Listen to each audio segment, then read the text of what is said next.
ঘে ডিমের তরকারি খেয়ে বোর হয়ে থাকলে আমার এই রেসিপিটা একবার হলেও ট্রাই করো। ডিম ভাপাটা তৈরি করার জন্য ফার্স্টেই আমি ডিম খেতে পারেন না আলু ছাড়া, আর ডিম ভাপাটা আমি আলু দিয়ে করবো না, সেই কারণে একসাথে সবকটা ডিমই মাখিয়ে নিচ্ছি। বাট এখান থেকে আমি দুটো কি তিনটে ডিম হয়তো করবো।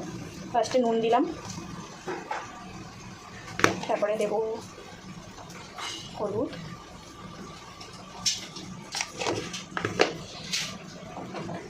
আর দেবো সামান্য কাশ্মীরি লঙ্কা,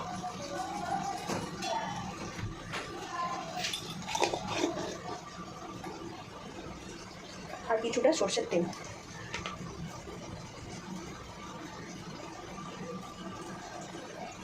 এতে ফ্লেভারটা খুব ভালো আসবে।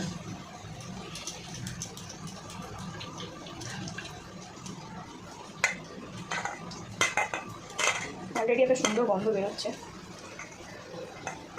আপনারা ভেজেও নিতে পারেন, নাও ভেজে করতে পারেন, আমি ভাজবো না।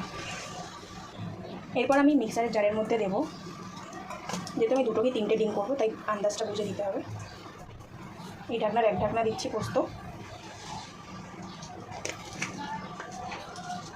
এই চামচটা ছোটো তাই এটা আমি 3 চামচ দিলাম। সাদা সর্ষেটাও দেবো 3 চামচ।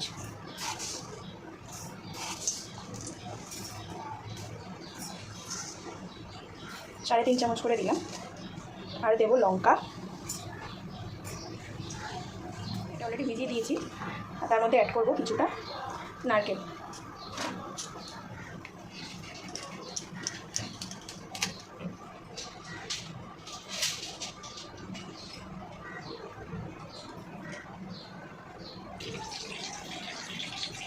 দিয়ে দিচ্ছি কিছুটা নারকেলও।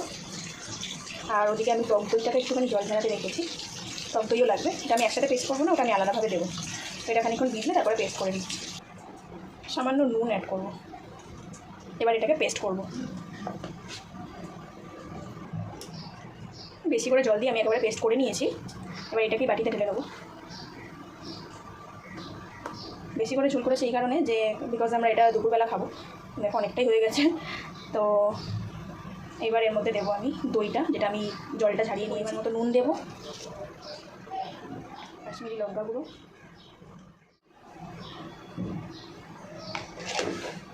আর টেস্টের জন্য সামান্য একদমই অল্প চিনি দেবো, খুবই অল্প জাস্ট।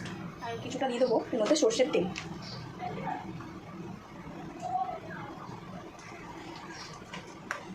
মানে একেবারেই পুরো ইলিশ ভাপা বা অন্য কোনো মাছ যে ভাপাগুলো যেরকম আমরা বানাই ঠিক একেবারেই ওরকম, শুধু মাছের বদলে থাকবে ডিম। এবার আমি ডিমগুলো দিয়ে দিচ্ছি। এটা বলেইছি আমি 3খানা বা 2খানা হয়তো ডিম করবো।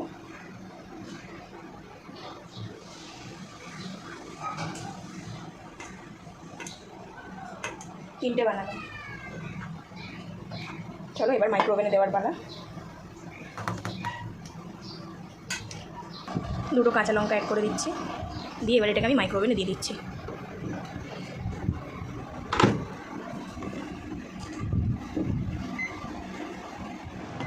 আমাদের ডিম ভাপাটা রেডি হয়ে গেছে, খুব সুন্দর কালার এসছে এবং খেতেও ভীষণ ভালো হয়েছে। তোমরাও বানাও এবং আমাকে জানিও কেমন হয়েছিল। ভিডিওটা ভালো লাগলে লাইক কমেন্ট শেয়ার করে দিও অবশ্যই।